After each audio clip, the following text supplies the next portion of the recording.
Après la crise sanitaire, les pénuries, la baisse de compétitivité, l'inflation, la spéculation, l'augmentation des inégalités et la fin du soutien des banques centrales, voici qu'un autre phénomène vient faire peser un risque supplémentaire sur la stabilité des marchés financiers. Ce risque a un nom, on l'appelle la concentration économique. Ce n'est pas un phénomène nouveau puisque les premières mesures prises pour s'en protéger datent de la fin du XIXe siècle. Il est donc connu et étudié, mais il n'avait jamais été vraiment prouvé, ni mesuré précisément jusqu'en 2011. Tout comme les richesses, l'outil de production s'est progressivement concentré entre les mains d'une poignée de multinationales qui dominent le paysage commercial mondial et le mouvement s'accélère. Elles prennent tant de place et leurs relations sont si complexes que la chute de l'une pourrait entraîner celle des autres, faisant courir un risque systémique qui ne se limiterait pas cette fois-ci à la sphère financière. Si cela venait à se produire, les experts parlent d'un chaos inévitable pour l'ensemble de l'économie mondiale, alors forcément, ça attire l'attention. Cette histoire nous donne l'occasion de revoir quelques bases fondamentales de l'économie et de dresser un petit panorama de la situation. Et vous allez voir que les plus influentes entreprises au monde ne sont pas du tout celles auxquelles on pense en premier. Qu'est-ce que la concentration économique? Quels sont ses effets? Comment peut-on la contrôler? Je vais tout vous dire, mais juste avant, si vous avez envie de nous montrer votre soutien et de nous encourager, n'oubliez pas de vous abonner ou de rejoindre nos autres réseaux sociaux avant qu'ils ne tombent eux aussi entre les mains des mêmes entrepreneurs milliardaires. Bienvenue sur Money Radar.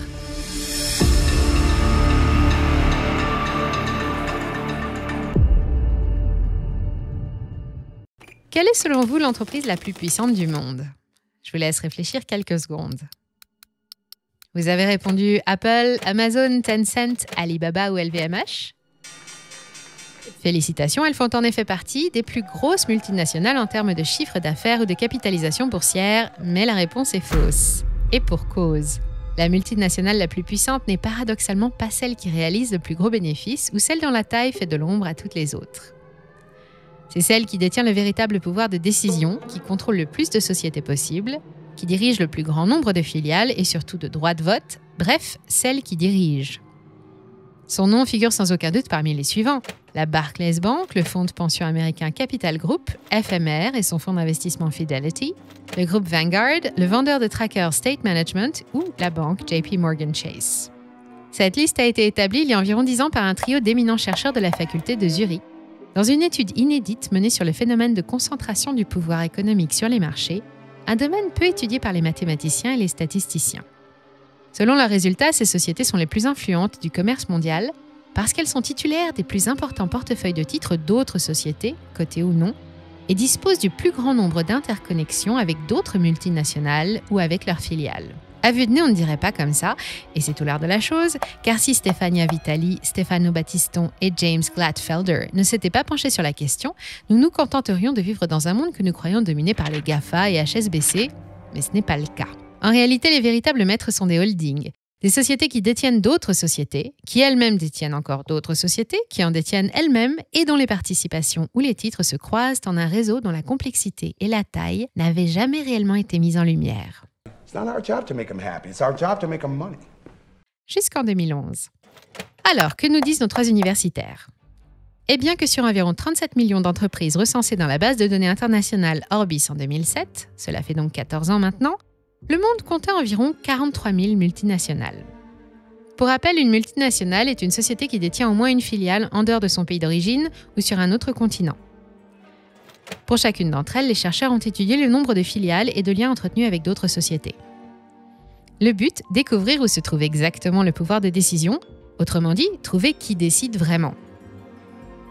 Parmi ces 43 000 multinationales, un noyau composé de 1318 sociétés, soit 3% de l'effectif total, se détache et est à lui seul responsable de 20% de l'activité économique mondiale. Et si l'on tient compte de tous les actifs détenus par les filiales de ces 1318 holdings internationales, en réalité, c'est presque 60% de l'outil de production de la planète qui se retrouve entre les mains des mêmes décideurs, placés tout en haut de la pyramide.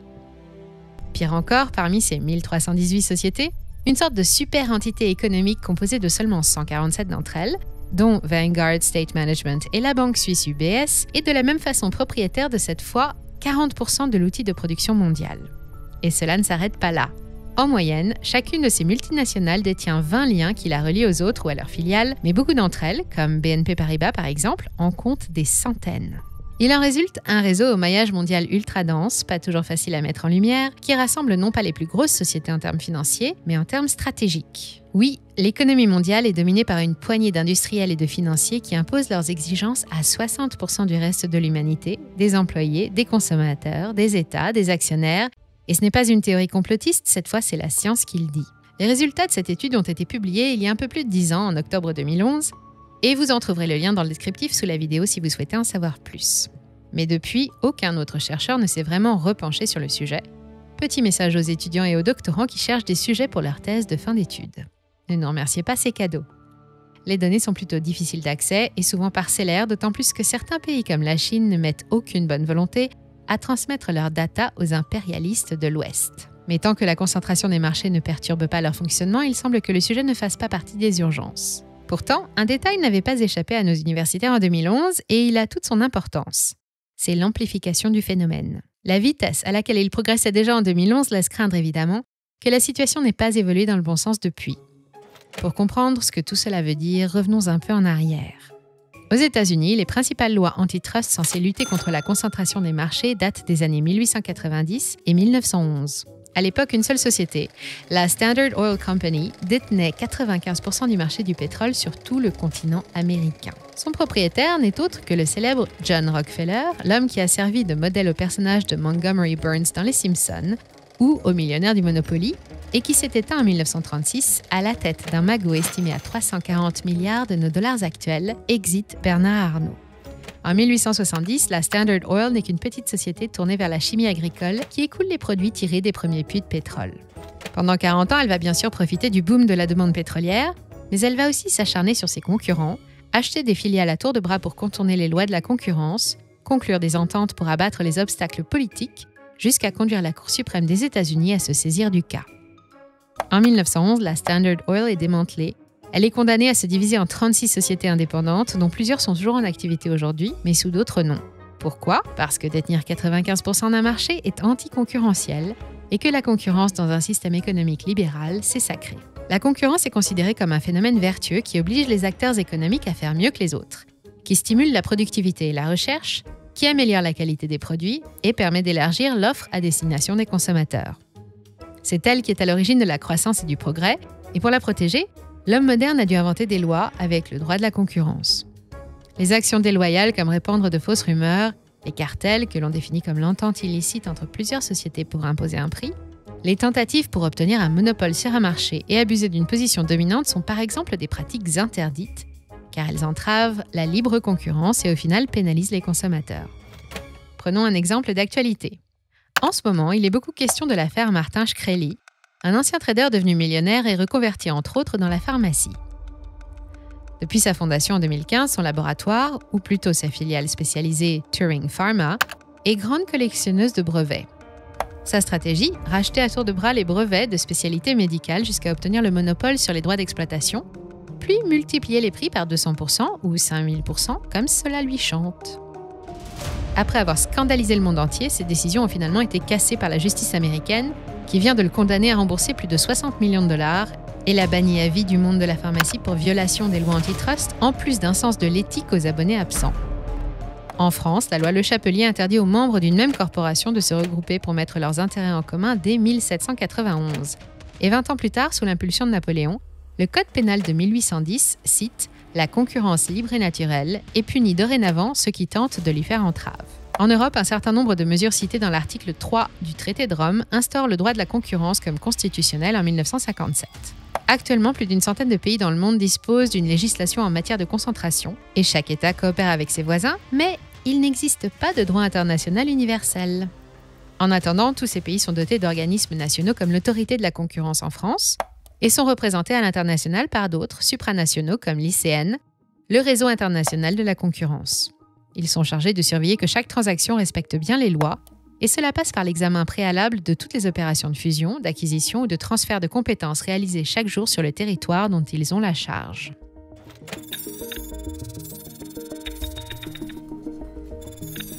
Car c'est le principal outil dont dispose notre poignée de sociétés pour agrandir chaque jour un peu plus leur emprise sur l'économie mondiale sans que le grand public ne se rende compte de rien.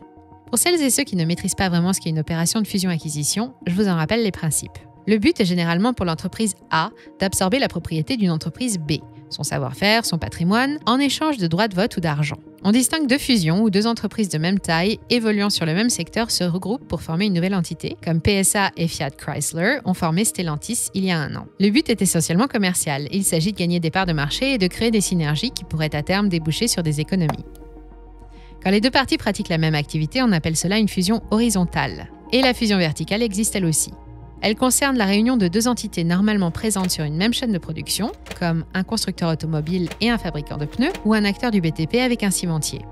Quant aux acquisitions proprement dites, elles concernent des entreprises plus petites, dont une holding prend le contrôle via l'achat de titres ou la prise de participation directe au capital. Celles-ci sont moins faciles à surveiller et il arrive que certains groupes spécialisés sur un secteur en particulier, comme le promoteur chinois Evergrande ou Iliad, célèbre fournisseur français d'accès à Internet, se retrouvent propriétaires de chaînes d'hôtels, d'usines, de titres de presse, de services de paiement ou de clubs de foot via les innombrables filiales qu'ils contrôlent. Les fusions-acquisitions ou opérations de M&A pour Mergers and Acquisitions chez les anglo-saxons sont devenues courantes et elles font la fortune des spécialistes de la discipline. Les banques d'affaires comme JP Morgan, Goldman Sachs, Morgan Stanley ou Rothschild qui interviennent en tant qu'intermédiaires. Parmi leurs missions, elles sont chargées de faire valider des mariages et autres absorptions par les autorités de la concurrence. En ce moment, elles se frottent les mains car en 2021, leurs carnets de rendez-vous n'ont pas désempli, avec une année record en opérations de fusion-acquisition, et le mouvement, semble-t-il, ne va pas s'arrêter en 2022. Et cela nous donne quelques indications. En 2007, à la date de la première étude, le montant des unions et des rachats d'entreprises atteignait 4 550 milliards de dollars, et les auteurs précisaient que comparé aux 3 610 000 milliards de dollars de 2006, c'était déjà une année record. Autre chiffre, seulement 3 200 milliards de dollars de filiales se sont échangés en 2020, Covid oblige, mais en 2021, avec 5 650 milliards de dollars, c'est presque 25% d'augmentation en 15 ans. Nos 147 holdings les plus puissantes détiendraient-elles aujourd'hui non plus 40 mais 50% des droits de vote de toutes les entreprises du monde ? C'est une conjecture, mais elle semble déjà confirmée par un autre indice qui figure dans un rapport de l'OCDE. En 2017, déjà, presque la moitié des entreprises des pays membres étaient détenues en majorité par seulement 3 actionnaires, principalement de gros investisseurs institutionnels. Les économistes le reconnaissent, la concurrence en 2022 n'est plus réellement libre et parfaite.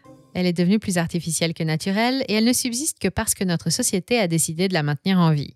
Que se passerait-il si l'on supprimait toutes les lois anticoncurrentielles dès demain ? Petit à petit, le plus gros agent finirait par engloutir les plus petits. Cela prendrait peut-être du temps, cela se ferait sûrement dans la douleur et par vagues successives, comme cela s'est fait jusqu'à maintenant. Mais en poussant le raisonnement jusqu'à l'extrême, chaque pays disposant de ressources suffisantes finirait probablement avec un leader par secteur d'activité et rien d'autre. Dans sa définition de la concentration économique, l'Encyclopædia Universalis précise qu'il s'agit d'un processus inéluctable et que c'est justement l'une des caractéristiques de notre société industrielle moderne. Elle s'exprime souvent de façon plus visible sur des marchés spécifiques, mais elle se produit en réalité à toutes les échelles du commerce mondial. Cela s'explique parce que les chercheurs de Zurich appellent l'effet de réseau un phénomène beaucoup plus naturel que notre système de concurrence actuel. Et même si la réalité nous montre qu'il n'y a pas grand-chose à faire contre lui, nos lois essayent tant bien que mal de l'affaiblir. L'effet de réseau est assez simple à démontrer dans la vie courante, c'est quasiment le pendant de l'expression « l'union fait la force ». Il se manifeste par exemple quand vous choisissez d'adhérer à un groupe ou à un réseau social et que vous vous tournez naturellement vers celui qui rassemble le plus de membres. Selon George Sugihara, spécialiste américain des systèmes complexes, dans n'importe quel réseau, les nouveaux arrivants cherchent à lier des contacts avec ceux qui sont déjà le mieux connectés. Pour les décideurs économiques, les réseaux ont avant tout un but commercial. Plus une société aura de connexions, plus elle va attirer à elle l'argent et les savoir-faire. Se rapprocher d'autres agents économiques, les manger ou être mangé, semble être l'une des voies les plus simples, voire la seule, pour espérer un jour accéder au rang de multinationale.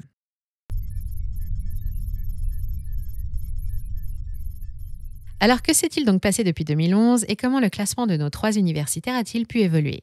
6 des actuels plus gros gestionnaires d'actifs du monde faisaient déjà partie des 10 premiers du classement à l'époque de la parution. Ce sont Vanguard, présent aussi en tant que copropriétaire à plus de 5,5% de l'autre gérant de fonds vedette américain BlackRock, la banque suisse UBS, State Street, Fidelity, Capital Group et JP Morgan. Au vu des performances de chacun d'entre eux sur les 10 dernières années, on imagine donc facilement que les bons numéros sont toujours là, et ce classement n'a pas beaucoup évolué. L'explication la plus simple étant toujours la meilleure, ce n'est pas dingue d'imaginer que les Big Three, Vanguard, Fidelity et State Street, en ont pris la tête dès 2017. Voici donc les plus gros propriétaires industriels, agricoles et terriens que la Terre ait jamais portés, alors qu'ils n'ont sans doute jamais manipulé un tournevis, une herse ou une quenouille. C'est ce que l'on appelle une belle réussite. Mais à quel prix ? Depuis la prise de pouvoir des géants de l'investissement sur la quasi-totalité des marchés, la croissance domine. I'm very proud of the culture that we have at Amazon. À quel point que certains experts estiment que le phénomène n'est ni bon ni mauvais. Pourtant, d'autres ne voient dans cette croissance que le résultat d'un cocktail d'influences en provenance de l'environnement, comme par exemple les mesures de soutien, l'évolution des taux directeurs ou le dynamisme de la demande. En ce qui concerne précisément les gigantesques fonds d'investissement américains, plusieurs gérants et économistes craignent aussi l'explosion d'une bulle sur les produits dérivés, I thought that you were going to turn Blue Star around, not upside down. Notamment les contrats à terme ou les très populaires trackers qui se vendent comme des petits pains. Ou plutôt comme bons pour un petit pain, sachant qu'il n'y en aura pas pour tout le monde et qu'il y a au moins 3 fois plus de bons que de petits pains. La taille et les interconnexions de ces sociétés les classent dans la catégorie des rhinocéros gris, d'immenses systèmes qui s'auto-entretiennent et dont les composants sont si dépendants les uns des autres que la moindre brise pourrait venir faire s'effondrer l'ensemble. Alors que les indices vedettes des principales places boursières mondiales n'en finissent plus de grimper, cette brise pourrait bien venir de Chine, qui tremble actuellement sous une crise immobilière sans précédent. Elle pourra aussi pousser depuis la Fed, qui prend pourtant soin de préparer les marchés à la hausse des taux directeurs depuis des mois, une mesure qui pourrait soudain donner envie aux investisseurs de se tourner vers d'autres types de placements moins risqués et provoquer l'explosion de la bulle tant redoutée. Là encore, ce ne serait ni bon ni mauvais. Bien sûr, des milliards de dollars pourraient s'évaporer en quelques jours, mais nos décideurs aux mains propres seraient sommés par le marché lui-même de revoir leurs ambitions à la baisse, avec même plus d'efficacité que la justice. I got a couple mil coming in like a week. Yeah. And when it gets in, I'll give you a call. You come pick it up. Si vous souhaitez en savoir plus sur les prédictions de la crise qui s'annonce, restez encore avec nous quelques minutes pour aller voir ou revoir les vidéos que nous avons consacrées à Robert Kiyosaki ou à Michael Burry, deux célébrités de Wall Street qui sont convaincus du funeste destin des marchés à très court terme. Si notre vidéo vous a plu, n'hésitez pas à nous le faire savoir en cliquant sur j'aime et en la partageant. En plus, ça nous fait très plaisir et c'est bon pour nos stats. Merci encore à tous et à toutes pour votre fidélité. C'était Monia Radar, à très bientôt.